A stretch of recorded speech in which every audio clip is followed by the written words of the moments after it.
대한민국 예비군, 한국인들에게는 특별한 존재도 아닐 뿐더러 남자들에게 있어 귀찮은 의무처럼 보이는 이 제도가 해외에서는 다르게 보인다고 하는데요.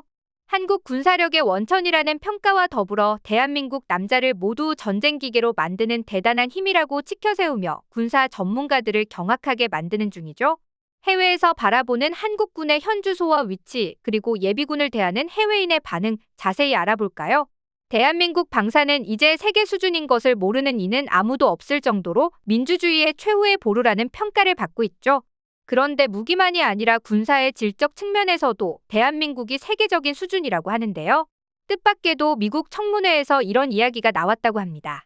미국 육군참모 총장인 제임스 맥콘빌은 미국 상원 군사위 청문회장에서 놀라운 평가를 합니다. 바로 한국군의 수준을 대단히 높게 평가하며 매우 좋은 전투 능력을 갖췄다고 말한 건데요. 미국 상원의원은 그를 향해 북한이 남한을 침공하고 싶다면 남한의 군사력을 염려해야 한다고 생각하냐는 질문을 던졌습니다. 이에 그는 잠시 생각을 하더니 북한은 남한의 군사력을 두려워해야 한다고 답했는데요. 북한보다 남한의 군사력이 월등히 앞선 것은 물론 훈련도 잘 받은 군사들이 많이 있기에 북한은 오히려 남한의 공격을 걱정해야 할 것이라고 말한 거죠. 그가 이렇게 얘기한 건 자신이 한국 군사력에 대해 잘 알아서이기도 했지만 한국인들이 보여주는 놀라운 전투 수행 능력 때문이기도 합니다. 아직도 회자가 되는 LA 폭동 당시 한국인들이 보여준 놀라운 전투 수행 능력이 바로 그것이죠.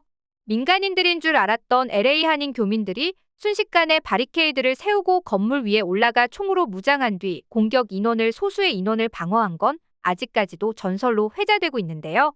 루프탑 코리안이라는 별칭을 얻을 정도로 혼란스러운 상황에서 별도의 지시자도 없이 각자 맡은 바를 소화하며 방어선을 구축한 것은 미국인들에게 충격이자 공포 그 자체였죠.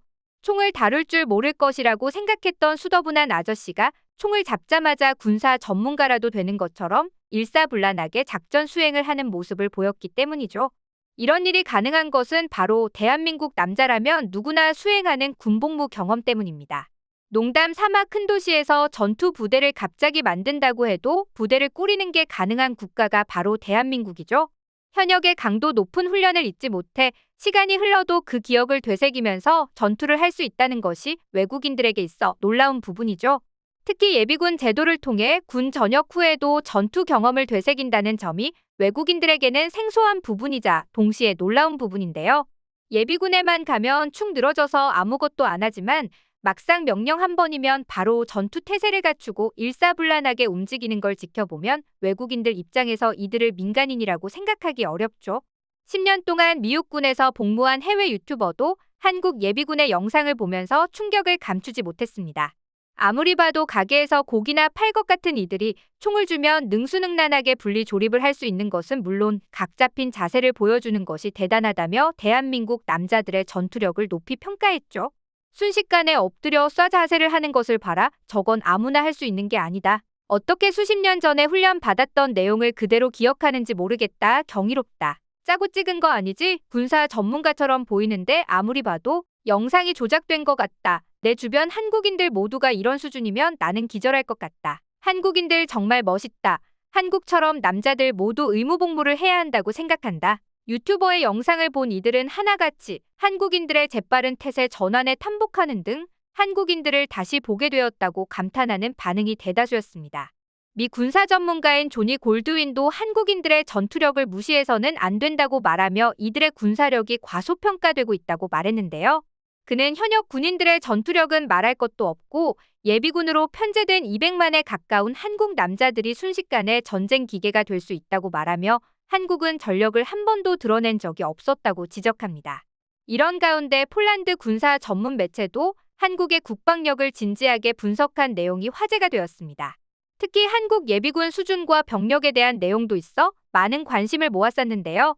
디펜스이사라는 폴란드 군사 매체는 한국의 국방 예산을 주목하며 500억 달러에 달하는 군사 예산을 바탕으로 한국은 수준급의 군사력을 갖출 수 있었다고 바라봅니다. 프랑스, 독일, 일본 등 인구나 경제력 면에서 한국보다 앞선 국가들만큼 국방 예산을 편성한 것은 상당히 이례적인 일이라고 평가하는데요. 이러한 원인으로 북한을 꼽으며 첨단 무기와 수준급의 병력을 보유할 수 있었던 것은 외부의 적과 맞서 싸우기 위해 스스로를 무장하기 위한 한국의 노력이라고 분석했죠. 그러면서 국방 예산이 다른 국가에 비해 많은 것 역시 이러한 특수성을 반영한 것이라고 바라봤는데요. 또한 이러한 특수한 상황 덕분에 세계적으로 유례가 없을 정도로 많은 수의 군대를 유지할 수 있었다고 짚었습니다. 평소 대한민국 국군 숫자가 60만 명이라는 것을 주목하며 2022년 대한민국 예비군 273만 명을 동원할 수 있는 나라라는 사실을 일깨우는데요. 대략 320만 명에 달하는 숫자는 전 세계 1위에 해당합니다. 이는 수치상으로 미국도 제칠 만큼 엄청난 병력인데요. 물론 단순 비교이기에 무기의 질과 수준에 있어 실질적인 차이가 분명 있지만 병력 숫자 차원에서 인구 대비 엄청난 병력을 보유하고 있는 것이 사실이죠. 중국이 보유한 예비군 병력이 51만 명 수준인 것을 생각해보면 대한민국이 운용하는 예비군 숫자가 상상 이상이라는 사실을 알 수 있습니다. 일본의 경우 예비군이 5만 명 정도에 불과하다는 것을 생각해보면 한국의 군사력 수준은 절대 우습게 볼 만한 레벨은 아닌 것이죠. 육해공의 군단에 대한 분석과 더불어 운용하고 있는 무기에 대한 분석도 눈여겨볼 만한 부분인데요.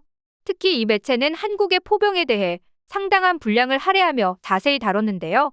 세계적으로 강력할 뿐만 아니라 현대 기술의 집약체라고 말하며 한국 자주포 부대의 수준이 미국 팔라딘 곡사포에 상응한다고 평가했죠.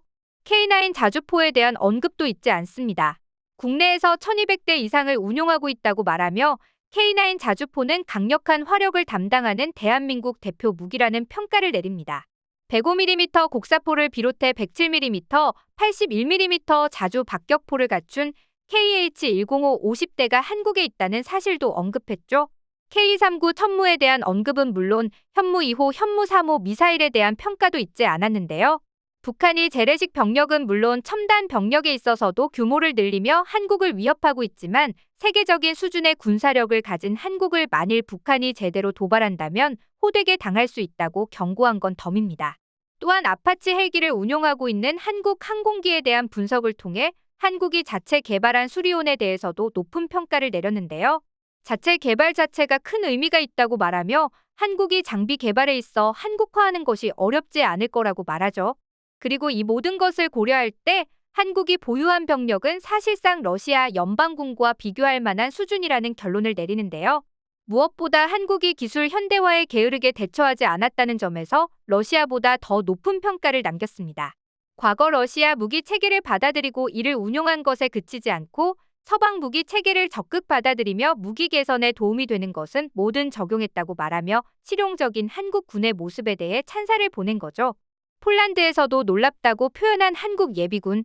다만 안타깝게도 예비군에 대한 대우는 그렇게 좋아지지 않았는데요. 하지만 최근 예비군들 대우 개선에 대해 연구가 들어가는 한편 정부는 2025년까지 모든 동원 사단의 핵심 무기 체계를 상비 사단 수준으로 보강할 것을 약속했습니다.